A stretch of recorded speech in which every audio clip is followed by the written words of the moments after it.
Votre journal de la fin de journée, c'est Europe Soir. Laurent Bazin. Et l'invité d'Europe Soir, c'est vous, Christian Page. Bonsoir, vous êtes très occupé à prendre des photos du studio et peut-être à tweeter, parce que c'est une de vos activités. Merci d'être venu nous voir. Vous êtes un peu devenu, justement, grâce aux réseaux sociaux, le porte-parole des sans-abri parisiens.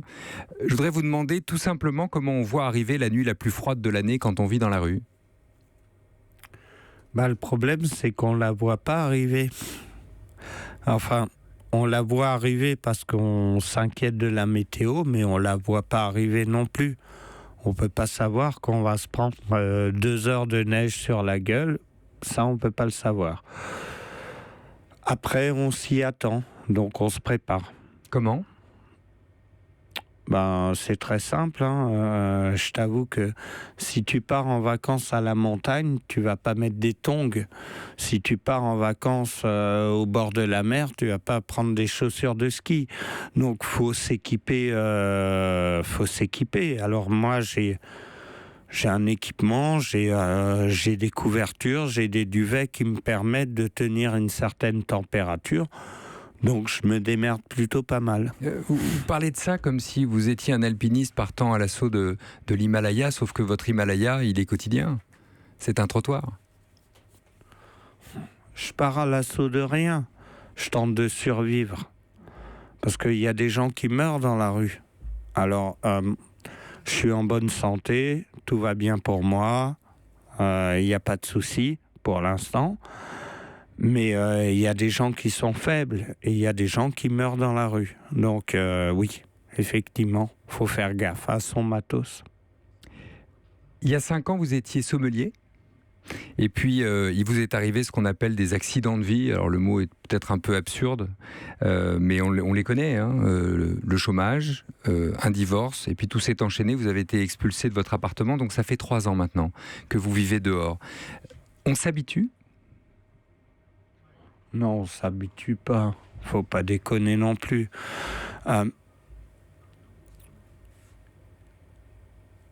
On vit pas dans la rue parce que ça nous fait plaisir de vivre dans la rue. C'est qu'il y a un concours de circonstances et un accident et des accidents qui font que vous viviez dans la rue. Mais il faut pas croire que tous les gens fantasment de vivre dans la rue. Faut pas déconner non plus. J'imagine.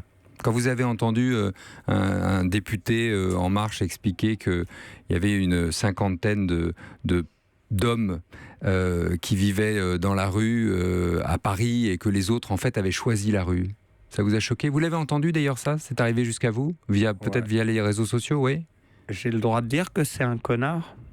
Vous l'avez fait ? Bon, écoute, l'abbé Pierre, il s'est battu pendant plus de 50 ans pour sortir les gens de la rue. Il en est mort.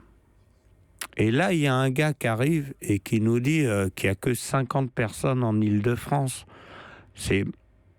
J'avoue que je pense qu'il doit prendre de la drogue, ce mec-là. Parce que sinon, c'est pas possible. Ça vous a mis en colère, hein ? Parce que vous avez l'air plutôt paisible, vous êtes assez tranquille. Ça vous a mis en colère ? Ouais, parce que j'ai rien à perdre, mais ça me met en colère. Tu sais, quand on dit des conneries, ça me met en colère. Donc, Le gouvernement a annoncé le passage au plan grand froid. Je sais que ça aussi, ça vous agace, mais on va en parler. De nouvelles places d'urgence qui ont été ouvertes, 649 pour l'Île-de-France. Vous y avez accès ? Je crois que c'est 657. C'est vous qui savez mieux que moi. Ouais, non, mais après les chiffres. Ouais, voilà. Et l'autre bouffon, il annonce 50 personnes qui dorment à la rue et la préfecture, ils annoncent 687. Mais pourquoi 687 ? 50 aurait suffi, non ? Bah oui. Si on part... Mais attends, ce mec-là, c'est un député, c'est un mec qui est élu. Alors il dit 50, donc théoriquement, on reloge 50 personnes. Pas 600. C'est la première fois de ma vie que je vois le préfet qui donne des chiffres supérieurs aux manifestants. Non, c'est pas vrai. Vous manquez pas d'humour, c'est le moins qu'on puisse dire, Christian. Encore heureux. Oui, je crois. Ça fait partie sans doute de votre manière de vous défendre, en tout cas. Vous avez fait une demande de logement, bien sûr ? Ouais, naturellement. Il y a combien de temps ? Alors, je suis demandeur d'hébergement d'urgence depuis février 2015. Je me suis fait héberger. Je me suis fait expulser en avril 2017, exactement. 2015. 2015. Merde. Oui. Pourquoi je dis 17 ? Je ne sais pas. Bon. C'est pas grave. C'est pas grave. Non. On s'en fout. Ok.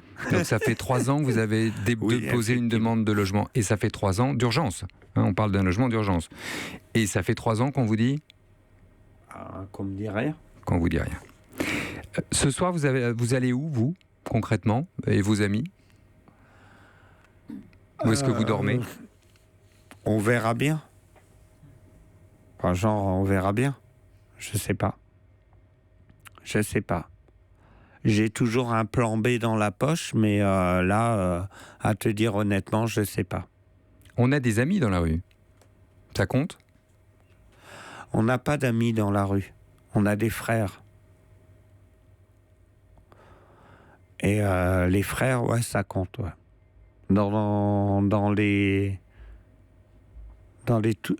tous les cas de figure, ça sert les frères. Christian, merci d'avoir été sur Europe 1 ce soir, parce que vous avez parlé au nom de ceux que vous appelez vos frères aussi. Merci beaucoup de votre témoignage, qui est très précieux. Simplement, juste j'ai une dernière question qui me vient. Les gens qui passent devant vous dans la rue, qu'est-ce que vous attendez d'eux ? J'attends rien d'eux. Je te jure qu'ils me donnent beaucoup. Parce que j'attends rien de l'État. Par contre, il y a beaucoup de gens qui me dépannent, qui m'aident, que ce soit de la nourriture, que ce soit de l'argent, que ce soit des fringues. Ouais. Et il n'y a rien besoin de leur demander à ces gens-là. C'est des gens qui réagissent naturellement. Après, l'État...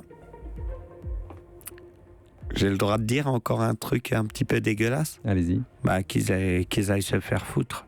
Voilà. Christian Page, merci d'avoir été notre invité ce soir et à bientôt. J'espère.